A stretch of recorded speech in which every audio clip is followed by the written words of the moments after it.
Kisah Rara Mendut.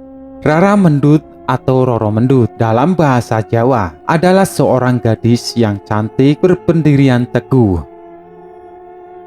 Karuniai kecantikan yang luar biasa membuat Rara Mendut menjadi rebutan para pria.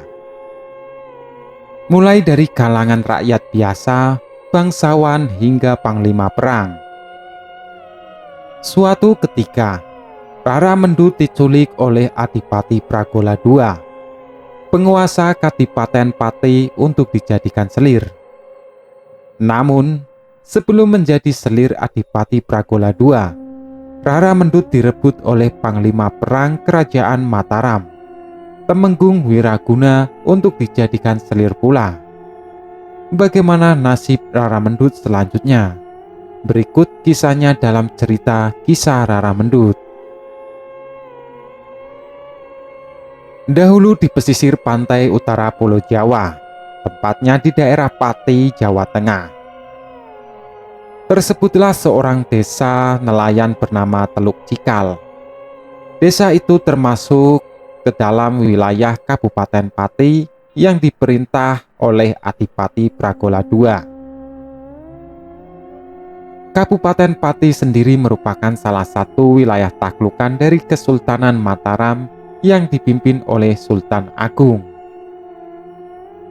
Di Teluk Cikal, hiduplah seorang gadis anak nelayan bernama Rara Mendut. Ia seorang gadis yang cantik dan rupawan. Rara Mendut juga dikenal sebagai seorang gadis yang teguh pendirian. Ia tidak sungkan-sungkan menolak para lelaki yang datang melamarnya, sebab ia sudah memiliki calon suami, yakni seorang pemuda desa yang tampan bernama Prana Citra, putra Nyai Singobarong, seorang saudagar kaya raya. Suatu hari, berita tentang kecantikan dan kemolekan Rara Mendut terdengar oleh Adipati Pragola II. Penguasa Kabupaten Pati itu pun bermaksud menjadikan sebagai selir. Sudah berkali-kali ia membujuknya. Namun Rara Mendut tetap menolak. Merasa dikecewakan, Adipati Pragola II mengutus beberapa pengawalnya untuk menculik Rara Mendut. Hari itu, ketika Rara Mendut sedang asik menjemur ikan di pantai seorang diri, datanglah utusan Adipati Pragola. "Ayo gadis cantik, ikut kami ke keraton," seru para pengawal itu sambil menarik kedua tangan Rara Mendut dengan kasar. "Lepaskan aku," teriak Rara Mendut sambil meronta-ronta. "Aku tidak mau menjadi selir Adipati Pragola. Aku sudah punya kekasih." Para pengawal itu tidak peduli dengan reakan Rara Mendut. Mereka terus menyeret gadis itu ke naik ke kuda lalu membawanya ke keraton.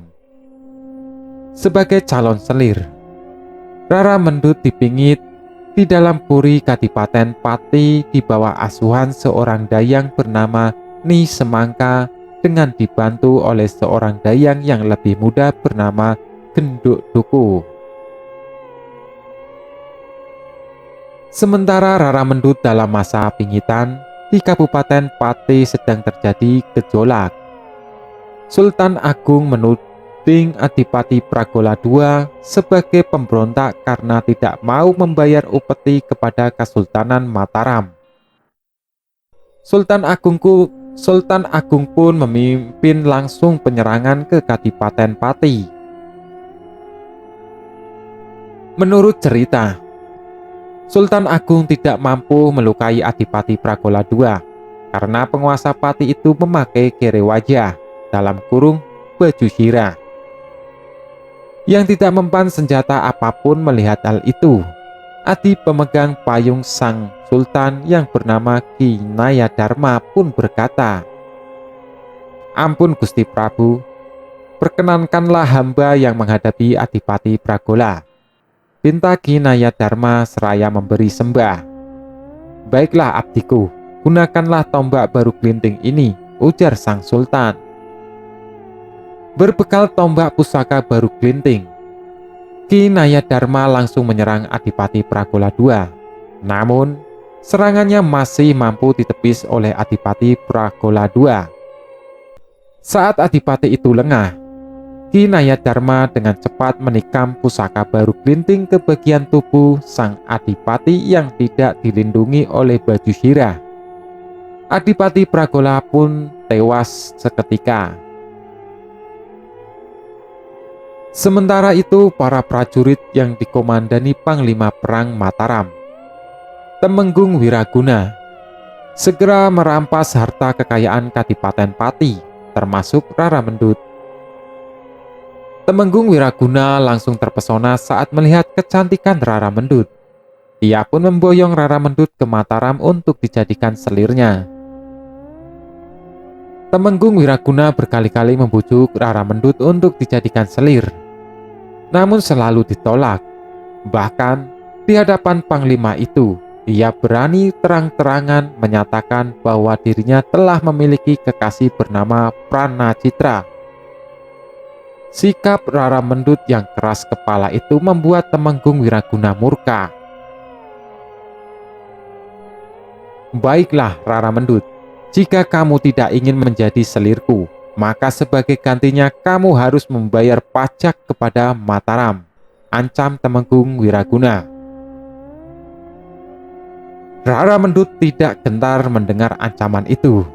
Ia lebih memilih membayar pajak daripada harus menjadi selir Temenggung Wiraguna. Oleh karena masih dalam pengawasan prajurit Mataram, Rara Mendut kemudian meminta izin untuk berdagang rokok di pasar. Temenggung Wiraguna pun menyetujuinya.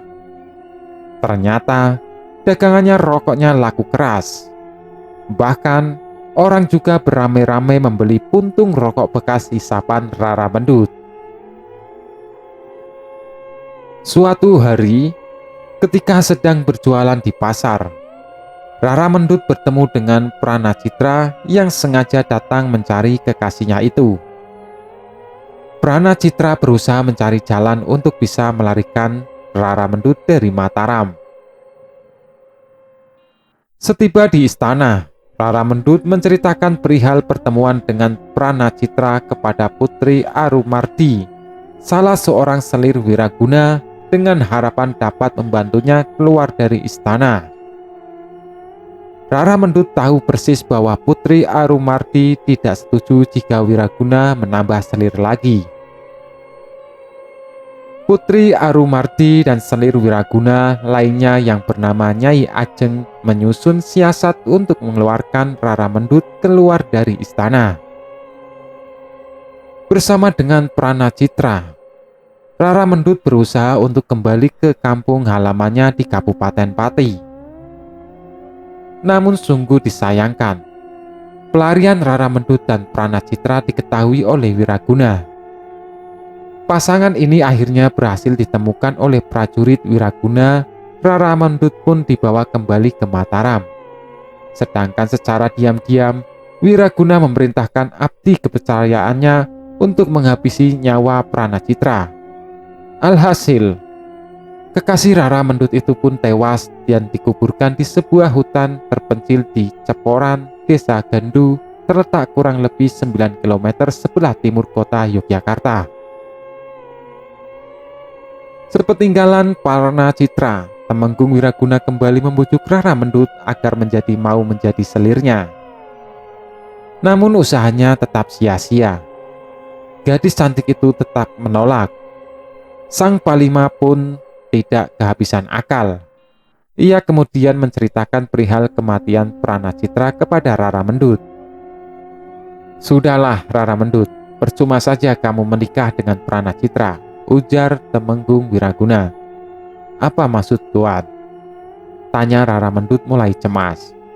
"Pemuda yang kamu kasih itu sudah tidak ada lagi," jawab Temenggung Wiraguna. "Kanda Pranacitra sudah tidak ada." "Ah, itu tidak mungkin terjadi. Aku baru saja bertemu dengannya kemarin," kata Rara Mendut tidak percaya. "Jika kamu tidak percaya, ikutlah bersamaku, akan kutunjukkan kuburannya," ujar Temenggung Wiraguna. Rara Mendut pun menurut untuk membuktikan perkataan Temenggung Wiraguna. Betapa terkejutnya Rara Mendut begitu sampai di tempat Pranacitra dikuburkan. Ia berteriak histeris di hadapan makam kekasihnya. "Kanda, jangan tinggalkan Dinda," tangis Rara Mendut. "Sudahlah Mendut, tak ada lagi gunanya meratapi orang yang sudah mati," ujar Wiraguna. "Ayo kita tinggalkan tempat ini." Rara Mendut pun bangkit lalu mengikuti Temenggung Wiraguna sambil terus menangis. Belum jauh mereka meninggalkan tempat pemakaman itu. Rara Mendut pun murka dan mengancam akan melaporkan perbuatan Wiraguna kepada Raja Mataram Sultan Agung. "Tuan jahat sekali, perbuatan Tuan akan kulaporkan kepada Raja Mataram agar mendapat hukuman yang setimpal," ancam Rara Mendut.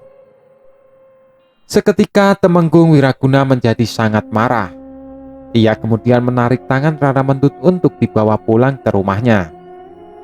Namun gadis itu menolak dan meronta-ronta untuk melepaskan diri. Begitu tangannya terlepas, ia menarik keris milik Temenggung Wiraguna yang terselip di pinggangnya. Rara Mendut kemudian berlari menuju makam kekasihnya. Panglima itu pun berusaha mengejarnya.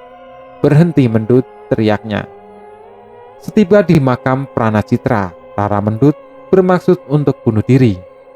"Jangan Mendut, jangan lakukan itu," teriak Temenggung Wiraguna yang baru saja sampai. Namun semuanya sudah terlambat. Rara Mendut telah menikam perutnya dengan keris yang dibawanya. Tubuhnya pun langsung roboh dan tewas di samping makam kekasihnya. Melihat peristiwa itu, Temenggung Wiraguna merasa amat menyesal atas perbuatannya. "Oh Tuhan, sekiranya aku tidak memaksanya untuk menjadi selirku, tentu Rara Mendut tidak akan nekat bunuh diri," sesal Temenggung Wiraguna. Penyesalan itu tak ada gunanya karena semuanya sudah terjadi. Untuk menebus kesalahannya, Temenggung Wiraguna menguburkan Rara Mendut satu liang dengan Pranacitra. Begitulah kisah perjuangan Rara Mendut dalam mempertahankan harga diri dan kesetiaannya. Demikian kisah Rara Mendut dari Kabupaten Pati, Jawa Tengah. Hingga kini kisah ini masih dikenang dan menjadi simbol cinta yang abadi dalam masyarakat Jawa. Oleh Y.B. Mangkuwijaya, cerita ini telah tertulis dalam trilogi karya sastra klasik berjudul Rara Mendut, Genduk Duku, dan Lusi Lindri yang dimuat di harian Kompas secara bersambung. Sekitar tahun 1983, novel ini kemudian diadaptasi menjadi sebuah film yang berjudul Roro Mendut yang disutradarai oleh Ami Priyono. Tahun 2008, novel trilogi ini kembali diterbitkan ke dalam gabungan sebuah novel yang berjudul Rara Mendut, sebuah trilogi. Adapun pesan moral yang dapat dipetik dari kisah di atas adalah bahwa harta, pangkat, dan jabatan bukanlah jaminan untuk mendapatkan cinta sejati seseorang. Cinta sejati tidak selamanya bisa dinilai dengan materi. Namun justru cinta itu hadir karena perasaan saling memberi, menerima, dan memiliki, sebagai kisah Rara Mendut dan Pranacitra.